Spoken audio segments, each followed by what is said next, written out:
Eis que tenho suspirado pelos teus preceitos, vivifica-me por tua justiça. Vamos abrir nossas Bíblias no Evangelho de João, no capítulo 15. Evangelho de João, capítulo 15. Eu sou a videira verdadeira e meu Pai é o agricultor. Todo ramo que estando em mim não der fruto, ele o corta, e todo o que dá fruto, limpa, para que produza mais fruto ainda. Vós já estáis limpos pela palavra que vos tenho falado. Permanecei em mim e eu permanecerei em vós. Como não pode o ramo produzir fruto de si mesmo, se não permanecer na videira, assim nem vós podeis dar, se não permanecerdes em mim. Eu sou a videira, vós os ramos. Quem permanece em mim e eu nele, esse dá muito fruto, porque sem mim nada podeis fazer. Se alguém não permanecer em mim, será lançado fora, à semelhança do ramo, e secará, e o apanham e o lançam no fogo e o queimam.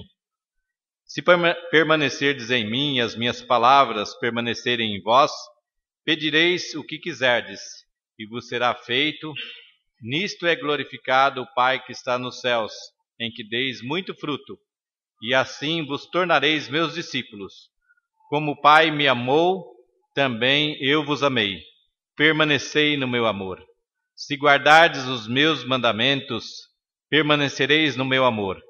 Assim como também eu tenho guardado os mandamentos do meu Pai, e no seu amor permaneço.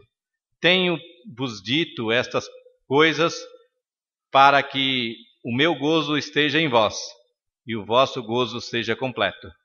Que Deus nos abençoe e aplique a sua palavra aos nossos corações. Oremos.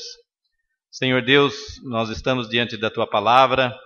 Pedimos, ó Pai, que tu estejas abrindo, Senhor, o nosso coração, abrindo, Senhor, de forma especial a nossa mente, que nosso coração seja sensível, Senhor, ao toque do teu Espírito, para que ao ouvirmos a tua palavra, nós possamos entendê-la. E entendendo, Senhor, nós possamos enriquecer as nossas vidas, porque essas tuas palavras, elas trazem vida eterna. E, ó Deus, neste momento nós te pedimos, abençoe, Senhor, a cada um de nós. Faz com que, Senhor, a nossa atenção esteja voltada só para ti. Faz com que, Senhor, cada um de nós pense realmente naquilo que está ouvindo, e ouvindo, Senhor, possamos compreender aquilo que o Senhor quer das nossas vidas. Em nome de Jesus, nosso Senhor. Amém. Nós temos nos preocupado com o tema do acampamento, que os irmãos já sabem o que é o tema. No início nós sugerimos lá um tema que era uma igreja relevante socialmente e espiritualmente. E depois, na linguagem mais popular, ficou a igreja que faz a diferença. Para mim é uma expressão assim que fazer a diferença pode fazer a diferença positiva, mas também às vezes pode fazer a diferença negativa. No nosso caso, é claro, nós estamos considerando que a igreja vai fazer a diferença positiva, né? E então eu gostaria de que nesta noite a gente já começasse pensando na diferença que nós podemos fazer como igreja. Nós, é claro que temos colocado as nossas vidas diante de Deus, temos colocado o nosso trabalho diante de Deus, temos colocado o labor desta igreja diante de Deus, temos colocado as finanças desta igreja diante de Deus, e Deus tem nos abençoado de toda sorte, não tem deixado faltar nada, e nós temos realmente avançado para com os nossos adolescentes, para as pessoas que precisam, e Deus tem dado assim ao nosso coração alegria em prestar a Deus culto e em buscar pessoas para que entendam o reino de Deus, não naquela maneira que muitos entendem o reino de Deus aí fora, como se as pessoas pudessem agora passarem a dar mil e um dinheiro que muitas vezes nem tem, para serem ouvidos por Deus. Nós temos, na nossa parte, explicado o amor de Deus. E o amor de Deus em primeiro lugar. ele é o amor que em Cristo nós nos reunimos em amor, porque ele nos amou primeiro, e ele deu o seu Filho unigênito, para que todo aquele que nele crê não pereça, mas tenha vida eterna. É claro que muitas vezes, amedrontando as pessoas, elas podem seguir a Deus e seguir a Jesus de perto. E eu não quero amedrontar as pessoas, eu quero que elas entendam o amor de Deus. E elas entendendo o amor de Deus, elas possam permanecer em Deus. Então é o nosso objetivo. Então gostaríamos que esse texto, que nós já lemos e muitos dos irmãos já conhecem bem, e os irmãos que estavam lá na Vila das Mercês hoje de manhã, também já ouviram a mesma leitura e alguma coisa do que falei lá. E agora nós vamos completar aquelas coisas que começamos lá e que vamos continuar aqui. E eu poderia dizer que nós podemos aqui resgatar algumas ideias bastante importantes desse texto. A primeira ideia que eu gostaria de resgatar do texto é que quem está em Jesus deve produzir fruto. Diante de Deus, nós não podemos entender de outra forma de que estando com Deus, nós não vamos produzir frutos. E produzir frutos, se a gente comparasse com uma fábrica, a fábrica ela tem a máquina, tem as pessoas que ligam as máquinas, tem as pessoas que regulam as máquinas, e na realidade quem faz a produção ou que determina o ritmo da produção, muitas vezes é a máquina. E Jesus não falou em produção como se fosse coisa de máquina, mas falou de coisa mais natural. Quando ele toma a videira era uma árvore, aquilo que era mais importante nas colheitas de Israel antigo, que era produzir as videiras, elas produziam, as parreiras, elas produziam bastante, e era uma das riquezas das famílias. E eu até disse lá na Vila das Mercês, que no interior, não sei se a dona Lucinda, que é mais parecido o interior dela com o meu, normalmente as parreiras de uva, eles plantavam e depois eles colocavam arame, e aí a parreira ia crescendo em cima dos arames e tal, e aí ficava sombra para quem ia lavar roupa. Então a pessoa ficava embaixo, em cima era todo aquele crescimento como se fosse feijão de corda que cresce para todos os lados, e aí formava uma casinha, uma sombra boa para lavar roupa. Então no nosso interior lá, a parreira era muito importante, ou a videira era tão importante, porque até para esse calor escaldante, né, lá do interior, né, que é mais quente que aqui, elas estavam protegidas com essa cobertura, né, natural. E quando Jesus fala, ele chama esta árvore importante, ou esse vegetal importante, que é a videira, para dizer que ele era a videira verdadeira. Que as videiras que existiam, as videiras que geravam riquezas, as videiras que ajudavam a alimentar as pessoas, não chegavam aos pés, porque estas videiras ainda elas não eram as verdadeiras. Mas então todos que estão sob a videira, ou todos que pertencem à videira, ou todos os que são os ramos da videira, espera-se que eles deem fruto. Então a igreja que faz a diferença é esta igreja que vai dar frutos, esta igreja que vai produzir frutos. Não é como uma máquina de produção de frutos, mas é como uma coisa natural daquilo que nós temos em Deus, daquilo que Cristo é para nós, para fazer com que os frutos apareçam. E aí nós podemos destacar vários tipos de fruto que a palavra de Deus fala. Por exemplo, a vinha, né, ou a videira, era uma árvore importante e representava Israel. E quando nós vemos no livro dos profetas, nós vemos que muitas vezes eles falavam que a vinha ia florescer, que a vinha ia de novo voltar a dar frutos. Então era reconhecido como era um exemplo do povo de Deus. E quando Jesus fala que ele é a videira verdadeira, ele quer dizer que o povo de Israel talvez ainda não fosse o povo último de Deus, mas que o povo de Deus agora seria feito em Cristo Jesus. Então, teologicamente, Israel é o início deste grande povo de Deus que se completa com Jesus Cristo. É este povo escolhido que no Velho Testamento percorre o Velho Testamento de ponta a ponta para apontar para Cristo, que vem no Novo Testamento e se manifesta como a glória de Deus presente. E é por isso que Jesus disse que ele era a videira verdadeira.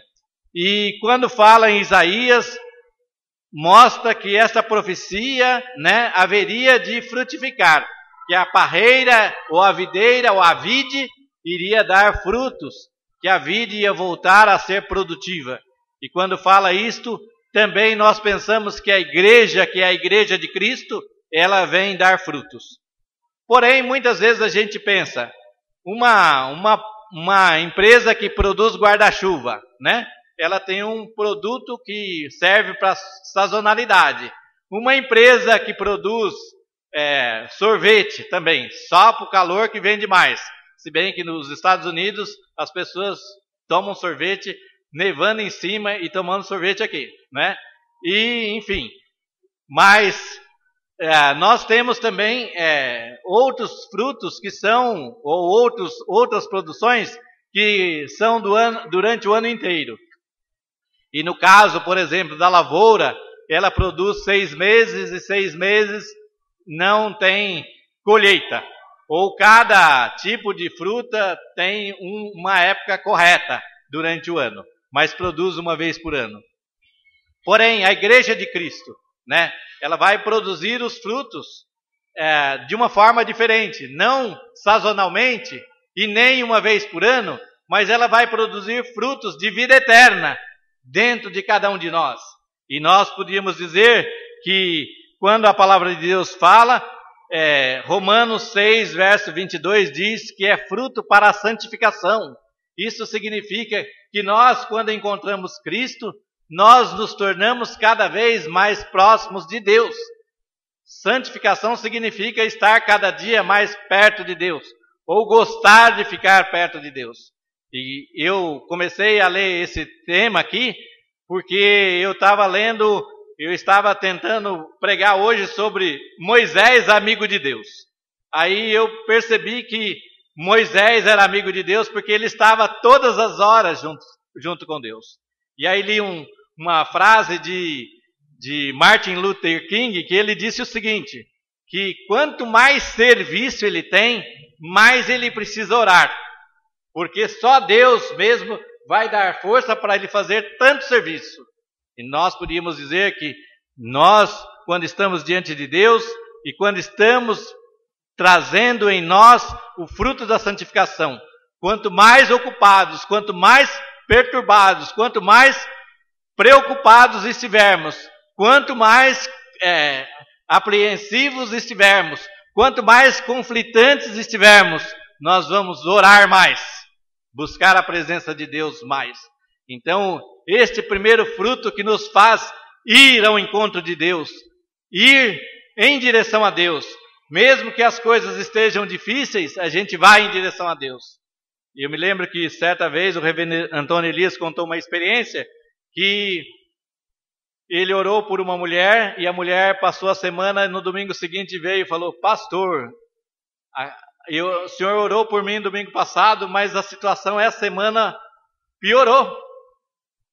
Aí ele falou, então tá certo, minha irmã, vai em frente, porque Deus é quem vai dar força. Se piorou, Ele vai dar mais força ainda. Confie, a tua parte é só essa. Piorando ou não, ficando mais difícil ou não, você tem que confiar mais em Deus. E aí a mulher foi e disse que depois de algum tempo deu o testemunho que as coisas tinham se passado. E ela tinha recebido de Deus esta presença maravilhosa. Porque quando nós nos aproximamos mais de Deus, nós vamos resolver as nossas questões, não confiados em nós mesmos, mas confiados no poder de Deus. Não com a nossa força, mas com a força de Deus. Não com a nossa fé, mas com aquilo que Deus providencia e que o Espírito de Deus fala em nosso coração a cada dia. Porque se formos medir pela nossa fé, muitas vezes até falando, não vamos orar, que não tem jeito mesmo, não é verdade? Aí Filipenses 1, verso 11 fala que nós teremos frutos de justiça, e nós sabemos que hoje no nosso mundo há a injustiça que prevalece, mas aqueles que são filhos de Deus, que não pertencem a este mundo, não pertencem às regras deste mundo, estes sempre estarão com a justiça diante de si. Eles sempre optarão por caminhos que podem não ser os mais lucrativos, mas que serão certamente o caminho da justiça. Ou não de ir buscar a justiça, mas de fazer a justiça nos acontecimentos. Então nós aprendemos que a justiça vem de Deus. A justiça é aquilo que traz paz ao coração do homem, como diz Provérbios. E também nós podemos encontrar em Efésios 5, verso 9, que diz: o fruto do Espírito está em toda a bondade e justiça e verdade. Então nós podemos encontrar neste fruto, desta convivência nossa do cristianismo, nesta vida nossa com Deus, encontrarmos toda a bondade e justiça e verdade. E aí nós encontramos em Gálatas 5, verso 22, que o fruto do Espírito é amor, gozo, paz, longanimidade, benignidade, bondade, fé, mansidão, temperança. Então nós encontramos que esse fruto que Deus traz para o nosso coração, a gente às vezes pensa, mas paz, o que significa?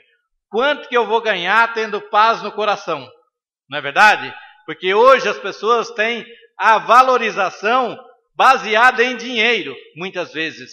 E muitas vezes nós somos religiosos, ou alguns são religiosos, e definem a religiosidade por dinheiro. Isso é contra aquilo que Jesus fala no seu evangelho, isso é contra aquilo que Jesus anuncia aos seus discípulos. Porque o fruto do Espírito não falou, o fruto do Espírito vai ser riqueza, o fruto do Espírito vai ser ganhar mais, o sucesso do Espírito vai ser muitos bens que você vai possuir. Deus nos dá estas coisas, mas o fruto do Espírito é exatamente estes que nós acabamos de ler para os irmãos: amor, gozo ou alegria, paz, longanimidade, benignidade, bondade, fé, mansidão, temperança ou domínio próprio, né? E nós hoje contamos lá aquela experiência daquele pesquisador americano que escreveu o livro Inteligência Emocional. Ele escreveu e ele diz que tem uma experiência que foi feita com crianças, que era o seguinte: era um tipo de danape que foi colocado na frente de cada criança e o pesquisador falou: olha, aqui está o docinho, se vocês quiserem comer, vocês podem comer, porém se vocês esperarem a hora que eu voltar, e não falou quanto tempo ele ia demorar, vocês vão ganhar 2. Aí diz que deixou o docinho, diz que um olhava para o outro, né? E olhava para o doce e ficava desesperado e tal. E diz que no fim a maioria comeu os doces. E os que não comeram, aí ele veio e deu mais um, conforme tinha prometido.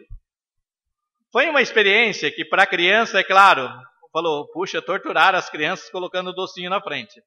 Mas aquele era um teste, não de resistência, mas um teste de ansiedade. Aí descobriram o seguinte, que aquelas crianças, quando elas entraram no colegial, elas aprendiam mais, elas eram melhores alunos. As que não tinham comido o doce, o danape, porque elas eram menos ansiosas do que as primeiras, do que aquelas que comeram. Elas eram tão ansiosas que elas não conseguiam prestar atenção. Hoje nós temos até uma doença chamada dislexia, que é a pessoa que não consegue prestar atenção. Então, esta criança, quando eles prestaram o vestibular, os melhores no vestibular foram aqueles que esperaram, porque certamente eles acumularam maiores conhecimentos, porque eles não eram ansiosos demais. Aí chegou na época adulta, estes mesmos foram pessoas mais bem-sucedidas socialmente, e não eram, assim, podiam não ser ricos, mas eles eram pessoas bem organizadas na vida e tinham uma vida melhor do que aquelas que tinham tido pressa, aquelas que estavam ansiosas por todas as coisas e aquelas que não conseguiam viver daquela forma. E foi uma pesquisa que disse que era a inteligência emocional, era exatamente essa parte, da pessoa conseguir também coordenar ou controlar suas emoções. Então nós podíamos dizer que o domínio próprio, que a Bíblia fala há muito tempo, é alguma coisa salutar, é alguma coisa bonita, é alguma coisa maravilhosa, é alguma coisa que a ciência hoje está comprovando como sendo uma coisa boa para as nossas vidas. E eu tenho aqui da Veja de hoje uma nova pesquisa que eu achei interessante, e não que eu vou ficar só lendo as pesquisas, né, porque aí vão falar, pastor, é melhor você pregar, né, do que ficar lendo pesquisa. Mas essa pesquisa aqui eu achei interessante porque é um poder invisível da fé. Então o pesquisador americano, que era um pesquisador que primeiramente ele era católico e depois por influência da mulher se converteu, né? Então ele diz o seguinte, ele tem 60 anos de idade e ele diz assim, que ele chegou à conclusão de que as pessoas que têm fé têm sobrevida de 29%. 29% a mais de sobrevida do que as pessoas que não têm fé. Aí perguntaram para ele, mas por que o senhor acha que é isso? Ele falou, primeiramente, e eu digo mais, eu acho que para mim, no meu inconsciente, chega até 35, não é só 29 não. E ele falou o seguinte, ele falou, as pessoas que têm fé, elas têm uma valorização da vida diferente. Elas têm uma visão da vida diferente. Então elas têm, nos momentos em que elas estão tristes, elas têm a quem recorrer. Que é uma coisa que a gente sempre fala na oração. Nós temos a Deus para recorrer. Então, ele fala que isso daí, a pessoa acaba vencendo as tribulações, sem que isso seja uma amargura torturante dentro delas. E ele diz mais, que tem mais um outro lado, que aí a gente está no lugar certo nesse momento. Ele diz que o convívio social das pessoas dão estabilidade para as pessoas. Que você conviver com as pessoas que têm a mesma fé, as pessoas que têm preferências parecidas, que você se sente mais estável emocionalmente. Então, socialmente, você está resolvendo um problema social de não ser uma pessoa abandonada, sozinha, lutando sozinha, como se estivesse carregando o mundo sozinho. Mas que você tem um grupo, um corpo que ajuda você a fazer isso. E também disse mais, que em terceiro lugar, o impacto da religião sobre os hábitos. Que as pessoas que têm fé, elas têm hábitos saudáveis. Então elas não fumam, não bebem, elas não vivem sob o poder de entorpecentes, elas vivem sob o poder de Deus e sob a força de Deus que está nelas. Então essas coisas são saudáveis para a vida. Então por isso ele acha que diante desses três fatores, as pessoas tendem a viver mais. Ele diz assim, a religiosidade põe o paciente em outro patamar de tratamento. Pacientes infartados que seguem uma religião têm menos complicações após a cirurgia, ficam menos tempo internados e pagam contas hospitalares mais baixas. Aí rendeu dinheiro. Mais uma outra conclusão. Um estudo recente da Universidade de Colômbia demonstrou que quando são religiosos, filhos de pais ou mães depressivos têm menor risco de desenvolver a depressão, apesar de que o fator genético favorece a doença. Então, podia dizer que até aqueles que nascem num ambiente hostil, se eles têm a formação num outro ambiente, eles vão modificar as suas próprias vidas. Então, eu digo que, quando eu falo que o Evangelho de Cristo, trazendo paz ao nosso coração, o Evangelho de Cristo, trazendo alegria de viver, trazendo fé, esperança, trazendo mansidão, trazendo bondade ao nosso coração, nós podemos viver mais. E hoje, até as crianças lá da Vila das Mercês, elas falavam: pastor, quando as pessoas compram, é para que elas mostrem que elas são melhores que as outras. Então compram um celular para se exibir. Eu falei: então, o Evangelho de Cristo mostra que a gente não deve se exibir, que a gente deve ter paz no coração e a verdadeira alegria. E a nossa alegria não está no celular, não está nos bens que nós possuímos, mas a nossa alegria vem de Deus. A nossa alegria vem de dentro. E Jesus disse que rios de água viva fluirão do vosso ventre. A palavra de Deus nos ensina. E também nós, quando nós estamos frutificando no Espírito, nós podemos, como Colossenses 1,10 diz, frutificando em toda boa obra. Então nós podemos fazer coisas boas. Nós não precisamos fazer só coisas ruins. Nós não temos por objetivo na vida fazer coisas ruins, mas temos como objetivo fazer coisas boas. E fazer coisas boas faz bem à nossa vida. Fazer coisas boas faz bem ao nosso coração. E a palavra de Deus nos conclama para que nós possamos ter boas obras, para que produzamos os frutos para a vida eterna. Então, uma das coisas boas que é chamada a atenção pelo apóstolo Paulo é partilhar com os necessitados. E muitas vezes quando a gente vê a alegria do coração de uma pessoa que é ajudada, e ela vai para casa feliz, como tendo ganhado o dia, nós também ganhamos o dia em nosso coração, porque também ajudar as pessoas, aos necessitados, também faz parte de nós. Outra coisa que nós podemos fazer, ou ter frutos, é louvar a Deus. Romanos 15, verso 28, nós louvamos a Deus.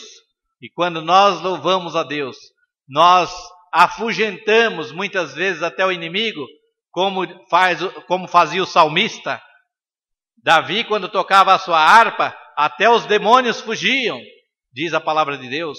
Então, quando nós louvamos a Deus, nós espantamos aquelas coisas que muitas vezes, para a gente, por exemplo, para mim não existe, mas eu sei que para muita gente existe, de que a gente está com mal olhado, que está com espírito ruim.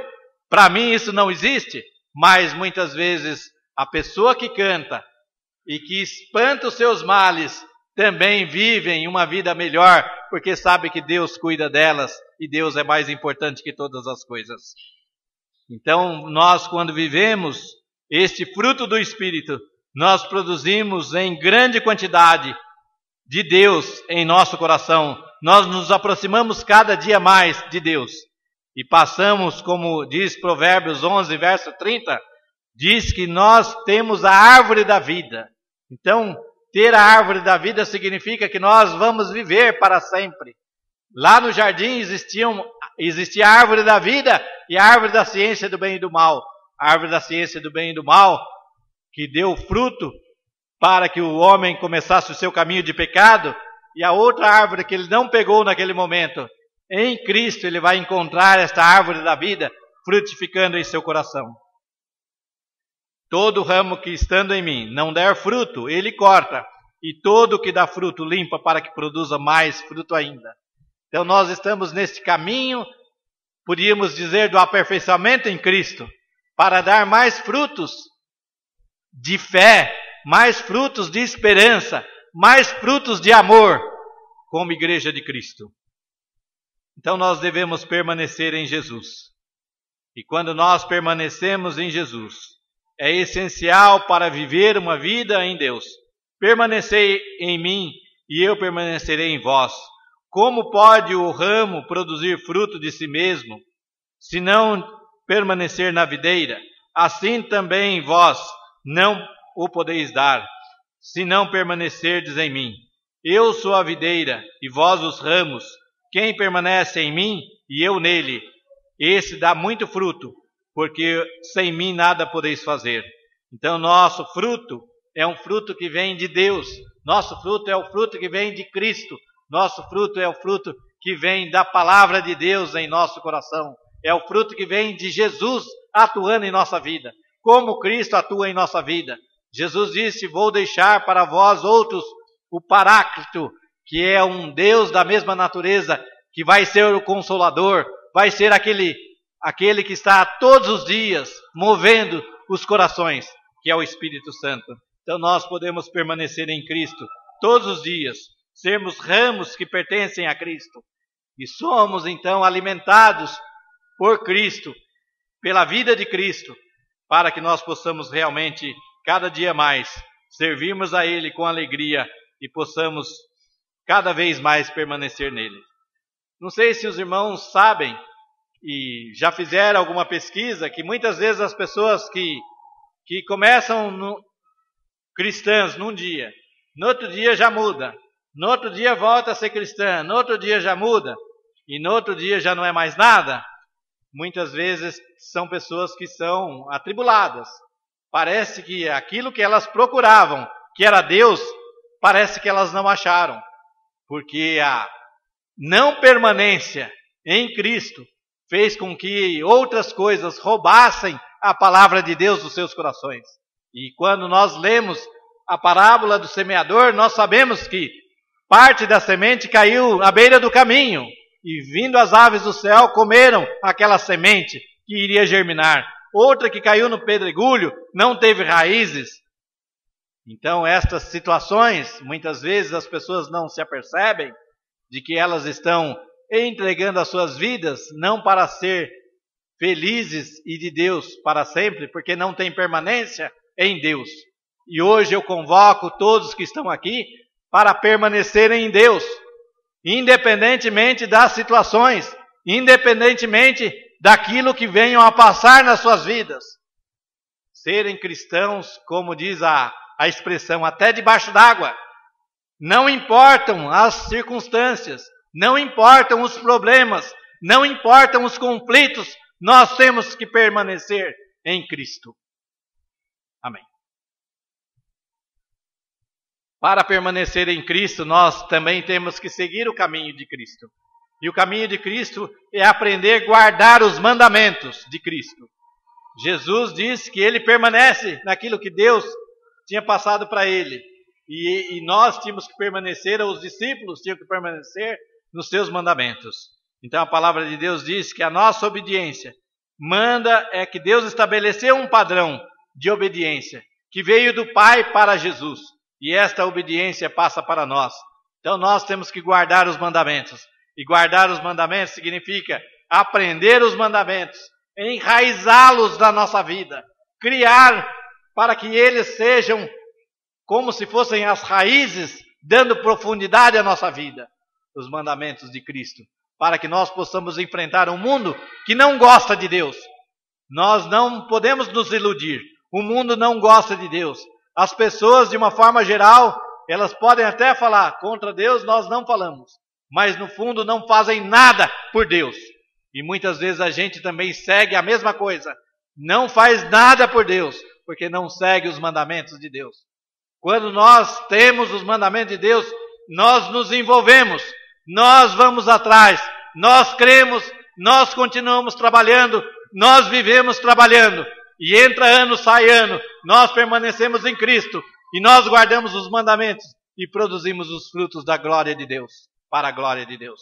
E a igreja de Cristo é esta, que permanece em Cristo. A igreja de Cristo é daqueles que permanecem sempre, não daqueles que vêm e fogem, daqueles que um dia estão crentes, outro dia não estão crentes. Então nós precisamos guardar os mandamentos para fazermos a diferença, ou para mostrarmos a nossa diferença ao mundo, de que somos de Cristo em todas as situações. Ele sempre agradou ao Pai, não a si mesmo. Agiu pela iniciativa do Pai e não pela sua própria iniciativa. Fez a vontade do Pai e não a sua própria. Nós também podemos viver fazendo a vontade de Cristo, não a nossa própria, tendo iniciativa no Evangelho, não a nossa própria iniciativa ou para o nosso próprio bem, mas para o bem do Evangelho de Cristo. Então aí nós podemos, como o Pai me amou, também vos amei, permanecei no meu amor. Se guardardes os meus mandamentos, permanecereis no meu amor, assim como também eu tenho guardado os mandamentos do meu Pai e no seu amor permaneço.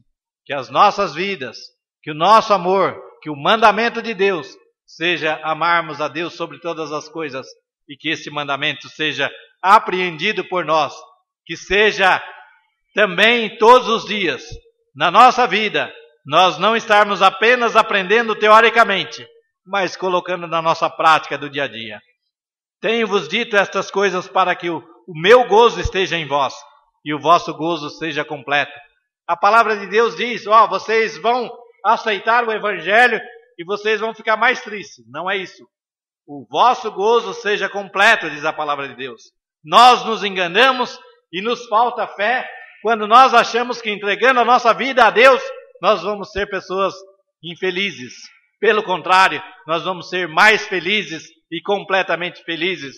E se não pudéssemos explicar com as palavras da Bíblia, nós temos o mundo ou as pesquisas comprovando de que Deus realmente age no nosso coração de uma maneira maravilhosa, de uma maneira cada dia melhor, de uma forma bonita, que a gente talvez não tivesse antes essas pesquisas, para entender um evangelho que muitas vezes nós colocamos como se fosse o evangelho da tristeza, porque nós cremos em Deus.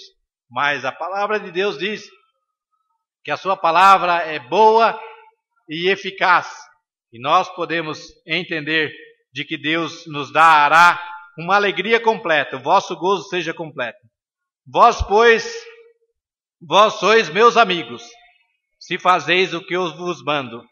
Já não vos chamo servos, porque o servo não sabe o que faz o seu senhor, mas tenho-vos chamado amigos, porque tudo quanto ouvi do Pai vos tenho dado a conhecer. Jesus identificou os seus mandamentos para que precisamos guardar. O meu mandamento é este, que vos ameis uns aos outros.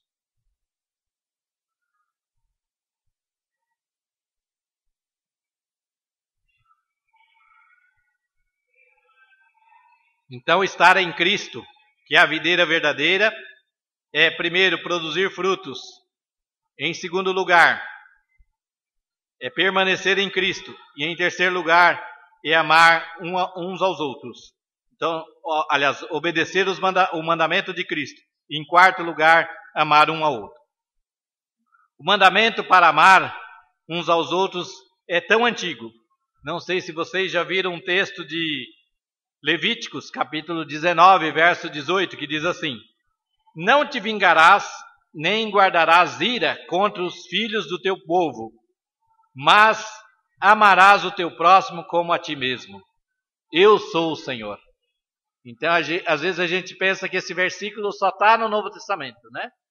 Lá em Levíticos, capítulo 19, verso 18, já fala, não vingue o teu irmão, ou aquele que pertence àquele raio de ação sua, mas ame aquele que está fazendo parte desse convívio na sua vida.